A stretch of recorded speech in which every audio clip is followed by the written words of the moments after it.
Pokemon ROM hacks. It seriously amazes me that there are thousands of free-to-play experiences using the Pokemon IP, and while many of them are far from perfect, there are far more than there should be that have seriously blown my expectations of what should even be achievable in a game that was made completely for free. But over the last few years, there's been a very noticeable shift in the Pokemon ROM hacking scene, and that would of course be the incredibly sharp decline of hacks with original stories and regions, and an even sharper incline of difficulty and enhancement hacks. This has led to many players voicing their concerns and disappointment that only a fraction of original hacks are being released today compared to a few years ago. That originality in the Pokemon ROM hacking scene is slowly fading away. So, as both a YouTuber, developer, and even just a player dedicated to Pokemon fan projects, I'm here to talk about the current state of the Pokemon ROM hacking scene and what its future could look like. So, I figured the best place to begin breaking down the whole difficulty hack craze is what a very large number of people consider to be the source, and that would be a lovely little hack called Radical Red. With its insane popularity spike over the years, as well as just containing the elements of nearly every modern difficulty hack, I suppose it's not really a surprise that many people blame it for what the scene has evolved into. However, I don't entirely agree with this statement. To me, Radical Red was just a very innovative project, putting every single Pokemon into a single game, as well as making every boss battle much more challenging, which does sound like just about every other modern difficulty hack. But you then have to ask yourself, how did Radical Red get so popular in the first place? And the answer to that question would have to be YouTube. Despite how many forums you've posted your ROM hack on, or how many people you've shared it with, YouTube will always be the #1 way that Pokemon fan projects will gain attention. And Radical Red just so happened to be released during a time where Pokemon Nuzlocke and other types of challenge run content was becoming incredibly popular. So, of course, it blew up, with dozens of PokeTubers trying to create content on the hack. And thanks to the technical advancements in ROM hacking that allowed Radical Red to even exist, another project of similar nature came around, with even more YouTubers flocking to it. This created a sort of cycle, where a new difficulty hack would be released, content creators play it, causing the hack to surge in popularity, creating an influx of new YouTubers focused on nuzlocking ROM hacks, and new developers that would then go on to create their own.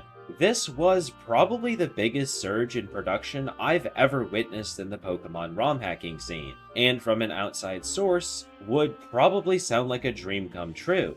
However, there was one problem. As the number of difficulty hacks increased, so did the fatigue of playing them. At the end of the day, there's only so much you can do with the Kanto or Hoenn region. Well, while that is true, I do feel that many of these enhancement hacks didn't really make an attempt to change the region, or even the story. Most of the focus went into the Pokemon variety, balance, boss battles, and quality of life features. Now, many people will argue that what I just mentioned is what matters the most, that the real meat of a Pokemon ROM hack was the battles. And yeah, I don't disagree. Catching and battling has always been the core drive of the Pokemon franchise, but the story, characters, routes, towns, and especially graphics have still always existed and still always mattered. But hold on.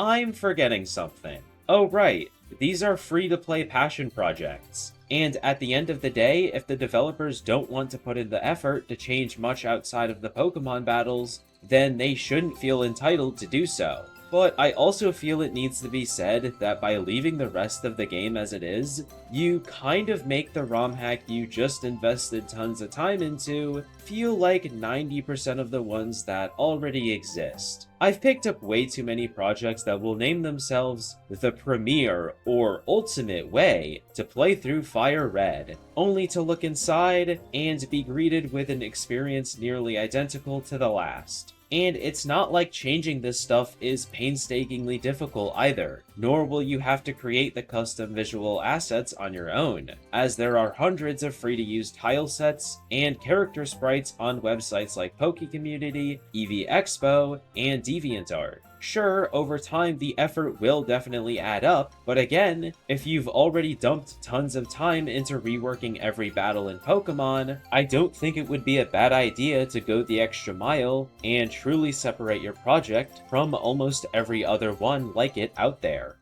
But that's okay, right? Because if there's one thing the Pokemon ROM hacking scene had previously been known for, it was allowing people to bring their homemade stories, regions, and even Pokemon designs to life, and then of course allowing thousands of other Pokemon fans to enjoy them. But like I said in the beginning of this video, with the increase of difficulty hacks came a massive decrease of new story and region focused ones. So much so that I genuinely can't recall a single new region ROM hack being released in 2022. Of course, nowadays it's not so bad, especially with hacks like Mariomon, Odyssey, and Dreamstone Mysteries all being released this year. But that pales in comparison to, let's say, back in 2015 or even 2016, when we were on average getting a new region or story hack every other week.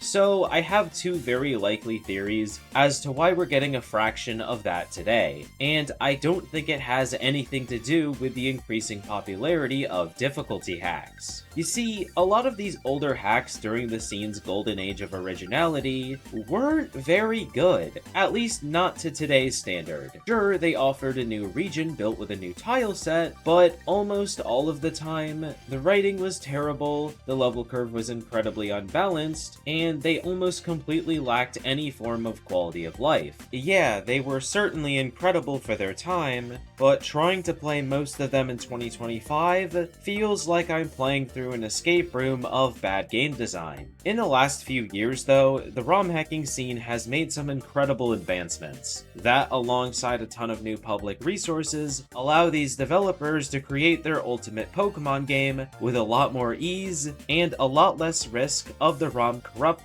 or blowing up in their face. But with more tools to create that dream game, also comes more time required to accomplish that. I can't tell you how much time I've had to put into writing the story, making the characters feel interesting, creating dozens of new routes and towns, filling those new routes and towns with NPCs and trainers, and just making sure it can live up to the standard of both today's Pokemon fan projects and the hundreds of assets my team has made for the game. To create the 40-hour-long main story game I have today has taken me over 8,000 hours. So while new region and story hacks are only going to get better, those year-long development cycles old ROM hackers used to get away with are no longer possible.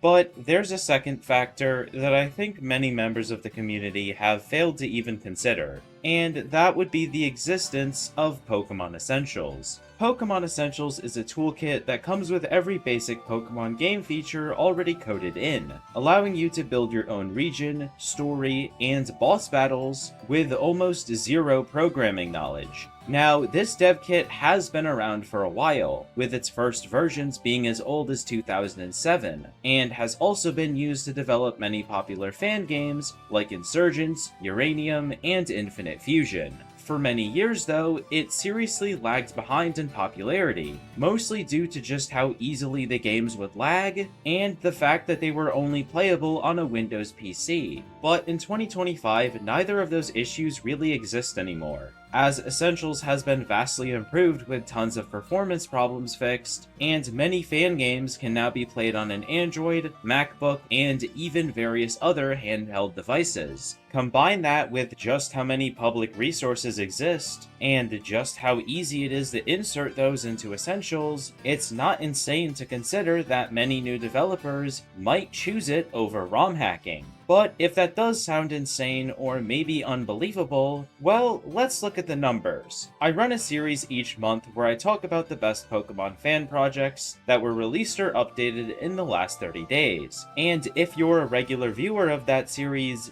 you've probably noticed the insane ratio of fan games to ROM hacks, especially since I tend to avoid a lot of those difficulty hacks that I mentioned before feel identical to all the rest. While the Pokemon ROM hacking scene has had a sharp increase of difficulty and enhancement hacks, the Pokemon fan game scene has had an almost equal incline of projects with a heavy focus on new regions, stories, and visual quality. One of the weirder, but more common criticisms I've seen of these story-focused games is that they often abandon their focus on the actual Pokemon side of the gameplay, which, I'm sorry, just isn't really the case. Take Pokemon Bioterror, for example, a fan game with an incredible story set in a diverse new region, with tons of new regional forms, unique weather systems, and even multi-phase boss battles. Or Pokemon Unbreakable Ties, a game with dozens of cinematic cutscenes bringing its story to life that still has a huge Pokemon variety, tons of quality of life features, and a difficulty level perfect for casual players. The reason I use these two games in particular is because they were both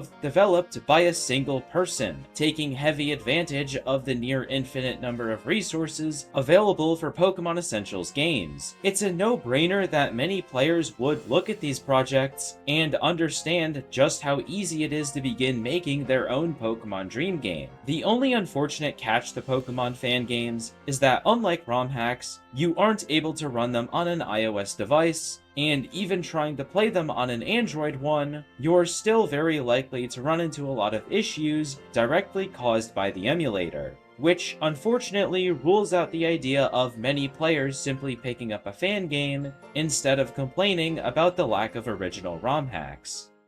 Something else I wanted to talk about that was also discussed by another ROM hack focused YouTuber, Hoodlum Callum, is a recent surge of player entitlement. You'd think that with the decrease of more original ROM hacks, people would be much more appreciative of the few that we do get. But somehow, the sort of opposite effect has occurred, with many players complaining and harshly criticizing recent projects for not fulfilling their own expectations or desires. A big example would be Pokemon Pisces, a ROM hack that many people bashed for its harsh difficulty, lack of quality of life, and for shipping without documentation. Now, I don't think there's anything wrong with providing criticism for those first two aspects, as I did myself in my own review of the hack. However, as for the documentation part, these guys just spent years of their life creating an incredibly unique ROM hack with absolutely zero financial incentive. It's kind of wild to expect them to provide you with a detailed and documented explanation of every single thing that exists in the game the second it comes out. You can be frustrated that the hack is too hard, disappointed that you didn't enjoy the story, or confused about what a new mechanic does. But at the end of the day, you also just have to realize that the hack might not be for you. Another side of entitlement I see very often is whenever ROM hackers share details about their projects that have been in development for many years, I often find a comment section filled with people saying stuff like, "Oh wow, this is never gonna come out, LOL," or even things like, "Wow, this is all you've done after 5 years?" For the 100th time. These people are creating these hacks as a hobby completely for free. They likely faced tons of challenges trying to find the time to even open up the project and get in 20 minutes of development time. All these negative comments and harsh criticism ever do is hurt the mentality of the people behind the development of these ROM hacks, to the point where they might just drop the project entirely. If you want a future with more creative and more original Pokemon ROM hacks, then the least you can do is just be kind to the people who wish to provide you with them. From 2020 to 2023, most developers have been obsessed with creating difficulty hacks and nearly uninterested in new region or story ones. However, I feel there's been a recent return of originality, as in just the last 365 days, we saw the completed release of Odyssey, Pisces, Mariomon, and Dreamstone Mysteries, as well as new demos for Darkfire, Lazarus, Soars 2, and even an NDS hack called Iridium, not to mention dozens of new hacks being teased on Reddit or Twitter, like Peach and Lime or Spades and Clubs, offering new regions, new stories, and even new Pokemon. So I think we are surely but slowly returning to that golden age of originality that we once lost. But like I said in an earlier segment, with the quality and stability of hacks increasing, so does the time to create them. So the most you can do as a player, to maybe even speed that process up, is send any type of positivity you can to the developers. And if you really are craving some new experiences, it also might not be a bad idea to dip your feet into RPGmaker fan games. With just how much is released and even completed each month, you quite literally will never run out of things to play. But I hope you enjoyed this video, and if you want to know when all those new ROM hacks release, then definitely be sure to subscribe, as I do run a monthly series talking about the newest Pokemon ROM hacks and fan games. But anyways, thank you to my channel members for their continued support, and have a nice rest of your day.